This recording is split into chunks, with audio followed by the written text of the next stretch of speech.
I think 15 years is a good landmark. It's been an amazing 15 years. It's been a great thing to be part of. And there just comes a point where it's a good idea to pass the baton. And Ian Angus has been at the absolute core of the company since it started. And I think that it's time now that he had the role of chairman. And I think I've done as much as I'm likely to do. So it's a good time to look back and say, great story, and for the company to move on in very good shape. Well, everything has changed. Harris Tweed Hebrides wouldn't have existed if it hadn't been for the crisis really that existed in the industry at that time. And in that sense, I owe a debt of gratitude to to Mr. Haggis and what had happened at Mackenzie's mill, because without that, then we wouldn't have had the impetus to start Harris Tweed Hebrides and to do things in a very different way, and hopefully to set the scene for the industry's continuing success for many years to come.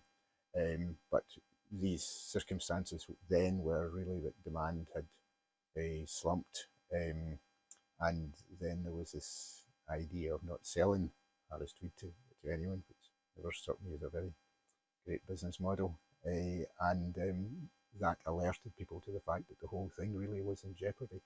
And that's why people came to me and asked if I could help. And fortunately, I was able to. And then the critical figure, as I say, was Ian Angus. Well, there were three of us. There was myself, if you like, as the catalyst. There was Ian Angus as the guy who knew everything there was to know about the Harris Tweed industry. And critically, there was Ian Taylor, who was prepared to invest in it on the basis really of faith and hope, rather than as anything at that time more rational in terms of expectations. That when we started, I think more than 90% of the Harris Tweed that was made went into men's jackets, and that's probably less than 50% now.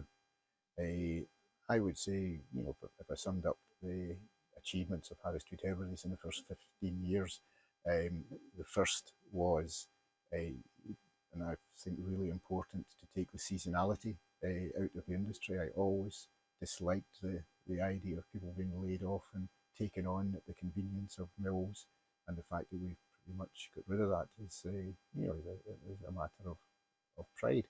But in order to do that, it's linked to the fact that we're making tweed for all sorts of products. So there's been the rise of the accessories market, the rise of the interiors market. So these are not seasonal in the way that the men's jackets market was. The second thing that we've done is to change the age profile of the industry, because when we started, really there'd been 20 years when nobody was coming into it because they didn't see it as an industry with a future, and that has changed dramatically, both among the weavers and also the mill workers. And I think the third thing is, which I think is a real source of pride for everyone involved, is the continuous investment that's gone into the mill at Shawbust. Everything has been transformed really in the capacity and the technology and the new build, and just a steady program of progress, or program of investment, which means that it's there for a long time to come. And you just have to look at the images of the day Ian Angus opened the door on it, and to the layout and the scale of what's there now, to realise just what a difference there is.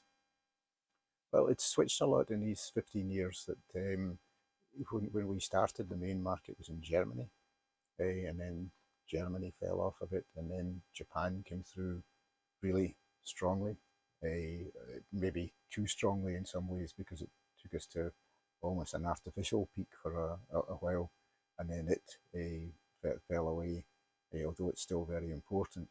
And probably, I guess, now that the UK, particularly because we're not only dealing in fashion, but we're also dealing in interiors and accessories, so an awful lot of that new business and diversification of business has been within the UK. I suppose one of the catalysts for change that nobody wanted to see was the death of Ian Taylor. which was a huge blow to me personally, to the company, to the industry, because what Ian did was truly phenomenal. I mean, he didn't just come in as an investor.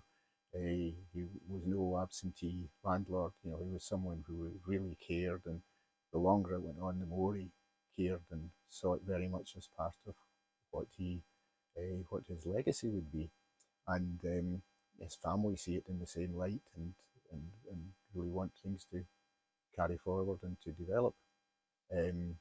But the it does change things that Ian's no longer there. So again, it just seemed a good point to recognise that, and nothing goes on forever. And the thing that's always remember, if you've been doing something for 15 years, and you weren't in your teens when you started it, then you're 15 years older than you were when it began, and that catches up with us all a wee bit. So yeah, it's a good time for change. A good time to give Ian Angus the status which accompanies the respect and which is held by everyone in the industry, and a good time for me to say that's the point at which to draw a line, and take a lot of pride and satisfaction from what's been achieved. Well, I've no doubt that Harris Tweed Hebrides will be in a very good place in 15 years' time.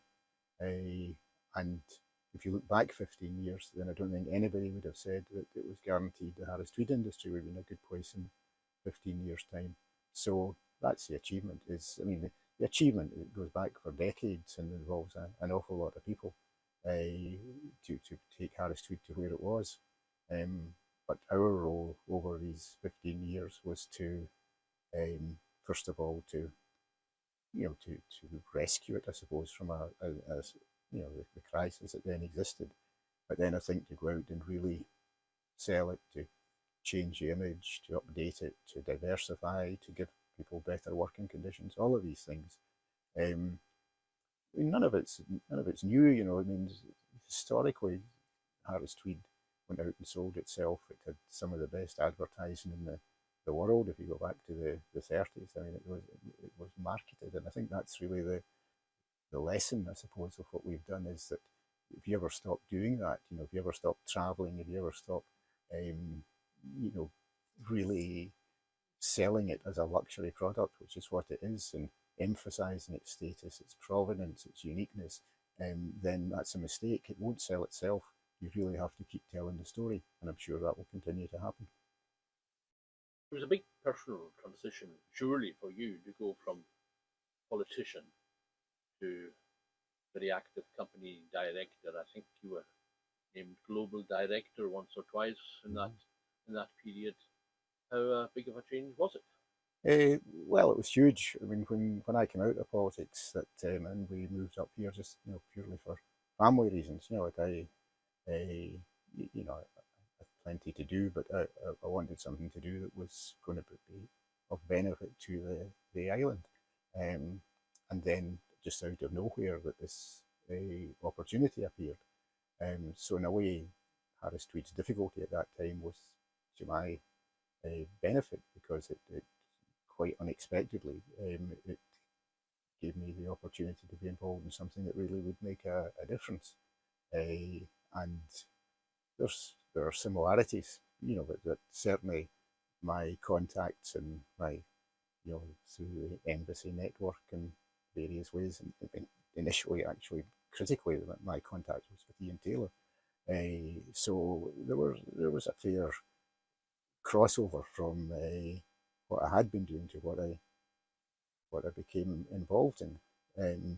But I think like everything, whether it's football or else, the critical thing is to draw a line, to know what you're good at and know what you're not good at, so you don't interfere with picking the team.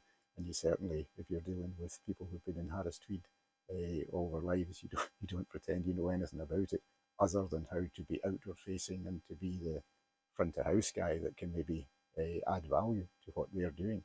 But ultimately, the critical thing is the quality of the product and the story it has to tell.